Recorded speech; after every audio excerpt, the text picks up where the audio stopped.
Hello বন্ধুরা, আমি মিতা। আমার চ্যানেলে আপনাদের সবাইকে স্বাগত জানাই। আজকের আমার রেসিপি ফুলকপি ও আলুর দো পেঁয়াজা। আপনারা তো ফুলকপি দিয়ে অনেক রকম রেসিপি করে খেয়েছেন, কিন্তু একবার দো পেঁয়াজা বানিয়ে দেখুন। গরম রুটি, লুচি, পরোটা, ভাত, পোলাও সব কিছুর সঙ্গে দুর্দান্ত লাগবে খেতে। আর প্লিজ বন্ধুরা, আমার চ্যানেলে নতুন বন্ধু হয়ে থাকলে চ্যানেলটিকে সাবস্ক্রাইব করা অনুরোধ রইল। আর অবশ্যই একটা লাইক দেবেন। আপনাদের একটা লাইক আমাকে নতুন ভিডিও বানাতে উৎসাহ জাগাবে। চলুন তাহলে কিভাবে আমি ফুলকপির দো পেঁয়াজা বানিয়েছি দেখে নেওয়া যাক আজকের আমার রেসিপিতে। এখানে ফুলকপি নিয়েছি। ফুলকপি একটু বড় করে কেটে বোটার অংশটা এইভাবে চিড়ে দিয়েছি দেখুন। আর নিয়েছি 3টে মিডিয়াম সাইজের আলু, ডুমো করে কেটে নিয়েছি। আর এখানে পেঁয়াজ নিয়েছি। পেঁয়াজটা 4 টুকরো করে নিয়ে এইভাবে এক একটা পাপড়ি খুলে নিয়েছি। একটা টমেটো কুচি, আর নিয়েছি অর্ধেকটা ক্যাপসিকাম কুচি। টমেটো ক্যাপসিকাম একটু বড় করে কেটে নিয়েছি। এখানে 3টে মিডিয়াম সাইজের পেঁয়াজ একদম ছোট করে কুচিয়ে নিয়েছি। একটা টমেটো বাটা। প্রথমে গুঁড়ো মশলার একটা পেস্ট বানিয়ে নেব। 1 চামচ জিরে গুঁড়ো, হাফ চামচ ধনে গুঁড়ো, হাফ চামচ হলুদ গুঁড়ো, হাফ চামচ কাশ্মীরি লঙ্কার গুঁড়ো। এরপর জল দিয়ে পেস্ট বানিয়ে নেব। রান্নার জন্য ওভেনে কড়াই বসিয়ে দিলাম। কপি ভাজবার জন্য তেল দিলাম। তেলটা প্রথমে ভালো করে গরম করে নিয়েছি। এরপর সামান্য পরিমাণ লবণ ও হলুদ গুঁড়ো দিয়ে মিডিয়াম হিটে মিনিট 2-3 সময় নিয়ে কপিটাকে ভেজে নেব। এখানে কপি ভাজবার সময় ঢাকা দিয়ে ভেজে নেব। এইভাবে যদি ঢাকা দিয়ে কপিটা ভেজে নেওয়া যায় তাহলে কপি থেকে তেল ছিটকানোর যে ভয়টা থাকে সেটা আর থাকবে না। দেখুন হালকা করে কপি ভাজা হয়ে গেছে। এরপর কপিগুলো উঠিয়ে নিচ্ছি। এই সময় আমার গ্যাসের ফ্লেমটা মিডিয়ামে রেখেছি। এরপর ওই তেলে আলু ভেজে নেব। আলু ভাজবার সময় সামান্য পরিমাণ লবণ দিলাম। এখানে হলুদটা দিলাম না, যেহেতু কপি ভাজবার সময় হলুদ দিয়েছি তাই তেলে হালকা হলুদ আছে, তাতে আলুটা ভাজা হয়ে যাবে।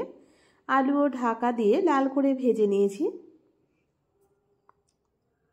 দেখুন আলুও ভাজা হয়ে গেছে। এরপর আলুগুলো উঠিয়ে নেব।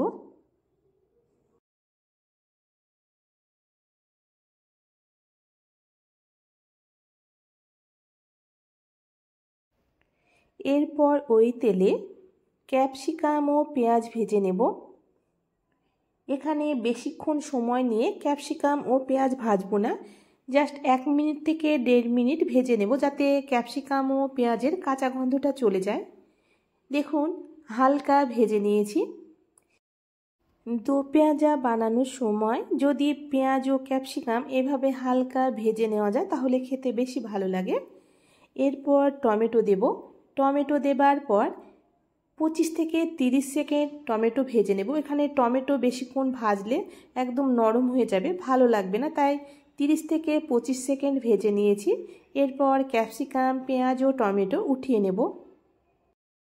আপনারা দেখে বুঝতে পারলেন এখানে আমি একদম হালকা করে ভেজে নিলাম।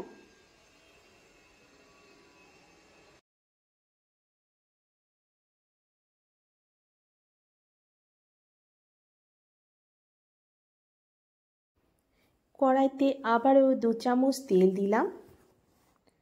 এরপর ফোড়নে গরম মশলা দেব। এখানে 3টে ছোট এলাচ, 3টে লবঙ্গ, 1 টুকরো দারুচিনি ও একটা ছোট তেজপাতা দিয়ে 30 থেকে 40 সেকেন্ড গরম মশলা ভেজে নিয়েছি। এরপর পেঁয়াজ কুচি দিলাম। এখানে পেঁয়াজ হালকা বাদামি করে ভেজে নেব। দেখুন পেঁয়াজ হালকা করে ভেজে নিয়েছি। এরপর 1 চামচ রসুন বাটা, হাফ চামচ আদা বাটা দিলাম। আদা রসুন তেলের সঙ্গে 1 মিনিট ভেজে নেব, যাতে আদা রসুনের কাঁচা গন্ধটা চলে যায়। দেখুন আদা রসুন তেলের সঙ্গে ভেজে নিয়েছি। এরপর টমেটো বাটা দিলাম। এখানে ঝালের জন্য আমি 1 চামচ কাঁচা লঙ্কা বাটা দিলাম। আপনারা চাইলে কাঁচা লঙ্কার পরিবর্তে ঝাল লঙ্কার গুঁড়ো ব্যবহার করতে পারেন। গ্যাসের ফ্লেমটা মিডিয়ামে করে মশলা কষিয়ে নেব। এরপর যে গুঁড়ো মশলার পেস্ট বানিয়েছিলাম সেই মশলা দিলাম। এখানে সরাসরি তেলের উপরে গুঁড়ো মশলা না দিয়ে যদি এইভাবে জল দিয়ে পেস্ট বানিয়ে নেওয়া যায় তাহলে একদম বাটা মশলার মতো লাগবে খেতে এবং মশলাটা পুড়ে যাবে না। ভেজে রাখা আলু ও কপি দিলাম। এইভাবে মশলার সঙ্গে যদি আলু ও ফুলকপি কষিয়ে নেওয়া যায় তাহলে সমস্ত মশলার স্বাদটা কপির ভেতরে যাবে, খেতে বেশি ভালো লাগবে। পরিমাণ মতো লবণ দিলাম। এখানে লবণটা বুঝে দেবেন, যেহেতু আলু ও কপি ভাজবার সময় লবণ দেওয়া আছে। এখানে বাটি ধোয়া সামান্য জল দিলাম। এইভাবে জল দিয়ে যদি মশলার সঙ্গে আলু কপিটা কষিয়ে নেওয়া যায় তাহলে মশলাটা কড়াইয়ের তলাতে লেগে যাবে না। গ্যাসের ফ্লেমটা মিডিয়ামে রেখে মিনিট 6-7 সময় নিয়ে আলু ও ফুলকপি ঢাকা দিয়ে কষিয়ে নেব। এইভাবে মিনিট 6-7 সময় নিয়ে যদি কষানো যায় তাহলে মশলাও কষানো হবে, আলু ও কপি সেদ্ধ হয়ে যাবে। দেখুন ভালো করে কষিয়ে নিয়েছি। এরপর 1 কাপ জল দিলাম। এরপর ঢাকা দিয়ে আলু ও কপি পুরোপুরি সেদ্ধ হওয়া পর্যন্ত অপেক্ষা করব। দেখুন আলু ও ফুলকপি পুরোপুরি সেদ্ধ হয়ে গেছে। এরপর 1 চামচ চিনি, 1 চামচ গরম মশলা গুঁড়ো, 1 মুঠো ধনেপাতা কুচি, 1 চামচ কসুরি মেথি দিলাম। এখানে চিনিটা অবশ্যই দেবেন, যেহেতু টমেটো বাটা দেওয়া আছে তাই চিনিটা দিলে স্বাদের ব্যালেন্সটা খুব সুন্দর আসবে। এরপর ভেজে রাখা ক্যাপসিকাম, পেঁয়াজ ও টমেটো দিলাম। তারপর আলু ও কপির সঙ্গে মিশিয়ে দেব। এই রান্নাটা বেশি ঝোল রাখবেন না, এইরকম মাখো মাখো করে রাখবেন, তাহলে খেতে খুব ভালো লাগবে। এর চাইতে বেশি ঝোল হলে খেতে ভালো লাগবে না।